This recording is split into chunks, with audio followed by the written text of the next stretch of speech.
कुंती पुत्र धर्मराज युधिष्ठिर बोले कि हे भगवान, मैंने आषाढ़ माह के शुक्ल पक्ष की देवशयनी एकादशी का सविस्तार वर्णन सुना। अब आप मुझे श्रवण माह के कृष्ण पक्ष की एकादशी की सविस्तार कथा सुनाएं। इस एकादशी का क्या नाम है, इसकी क्या विधि है, इसमें किस देवता का पूजन होता है, इसका उपवास करने से मनुष्य को किस फल की प्राप्ति होती है, यह सब विस्तार पूर्वक बताने की कृपा करें। भगवान श्री कृष्ण ने कहा, हे राजन, मैं श्रवण माह की पवित्र एकादशी की कथा सुनाता हूँ, ध्यान पूर्वक श्रवण करो। एक समय इस एकादशी की पावन कथा को भीष्म पितामह ने लोकहित के लिए नारद जी से कहा था। एक समय नारद जी ने पूछा कि पितामह, आज मेरी श्रवण माह के कृष्ण पक्ष की एकादशी की कथा सुनने की इच्छा है, अतः आप इस एकादशी की व्रत कथा विधान सहित सुनाएं।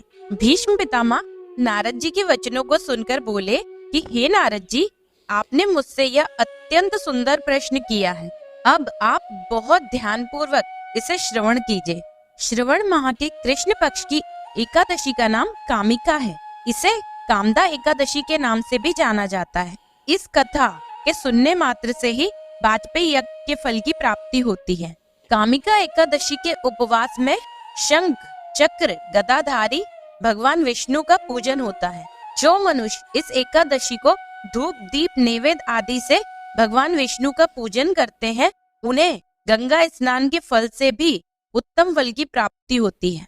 सूर्य ग्रहण और चंद्र ग्रहण में केदार और कुरुक्षेत्र में स्नान करने से जिस पुण्य की प्राप्ति होती है, वह पुण्य कामिका एकादशी के दिन भगवान विष्णु की भक्ति पूर्वक पूजन करने से प्राप्त हो जाता है। भगवान विष्णु की श्रवण माह में भक्ति पूर्वक पूजा करने का फल समुद्र और वन सहित पृथ्वी दान करने और सिंह राशि वालों को गोदावरी नदी में स्नान के फल से भी अधिक होता है। व्यातिपात में गंडकी नदी में स्नान करने से जो फल प्राप्त होता है, वह फल भगवान विष्णु की पूजन करने से मिल जाता है।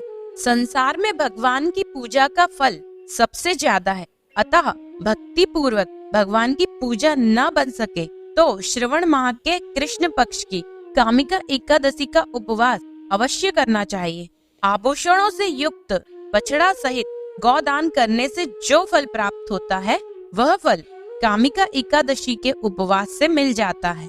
जो उत्तम द्विज श्रवण माह के कृष्ण पक्ष की कामिका एकादशी का उपवास करते हैं तथा भगवान विष्णु का पूजन करते हैं, उनसे सभी देव नाग किन्नर पितृ आदि की पूजा हो जाती है। इसलिए पाप से डरने वाले व्यक्तियों को विधि विधान सहित इस उपवास को करना चाहिए। संसार सागर तथा पापों में फंसे हुए मनुष्यों को इससे मुक्ति के लिए कामिका एकादशी का व्रत अवश्य करना चाहिए। कामिका एकादशी के उपवास से भी पाप नष्ट हो जाते हैं। संसार में इससे अधिक पापों को नष्ट करने वाला कोई और उपाय नहीं है। हे नारद जी, स्वयं भगवान ने अपने मुख से कहा है कि मनुष्यों को आध्यात्म विद्या से जो फल प्राप्त होता है, उससे अधिक फल कामिका एकादशी व्रत करने से मिल जाता है। इस उपवास को करने से मनुष्य को न यमराज के दर्शन होते हैं और न ही नरक के कष्ट भोगने पड़ते हैं। वह स्वर्ग का अधिकारी बन जाता है।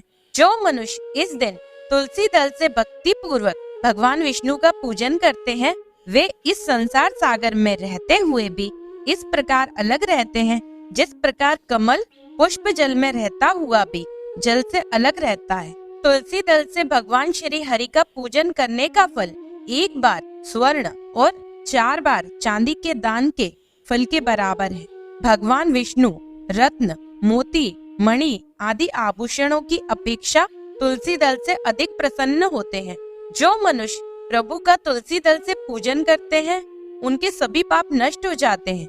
हे नारद जी, मैं भगवान की अति प्रिय श्री तुलसी जी को बारंबार प्रणाम करता हूँ। तुलसी जी के दर्शन मात्र से मनुष्य के सभी पाप नष्ट हो जाते हैं और शरीर के स्पर्श मात्र से ही मनुष्य पवित्र हो जाता है। तुलसी जी को जल से स्नान कराने से मनुष्य की सभी यम यातनाएं नष्ट हो जाती हैं। जो मनुष्य तुलसी जी को भक्ति पूर्वक भगवान के श्री चरण कमलों में अर्पित करता है, उसे मुक्ति मिलती है। इस कामिका एकादशी की रात्रि को जो मनुष्य जागरण करते हैं और दीपदान करते हैं, उनके पुण्यों को लिखने में चित्रगुप्त भी असमर्थ है। एकादशी के दिन जो मनुष्य भगवान के सामने दीपक जलाते हैं, उनके पितृ स्वर्ग लोक में अमृत का पान करते हैं। भगवान के सामने जो मनुष्य घी या तिल के तेल का दीपक जलाते हैं, उनको सूर्य लोक में भी सहस्त्रों दीपकों का प्रकाश मिलता है। कामिका एकादशी व्रत कथा। एक गांव में एक वीर क्षत्रिय रहता था। एक दिन किसी कारणवश उसकी ब्राह्मण से हाथापाई हो गई और ब्राह्मण की मृत्यु हो गई। अपने हाथों मारे गए उस ब्राह्मण की क्रिया उस क्षत्रिय ने करनी चाहिए, परंतु पंडितों ने उसे क्रिया में शामिल होने से मना कर दिया।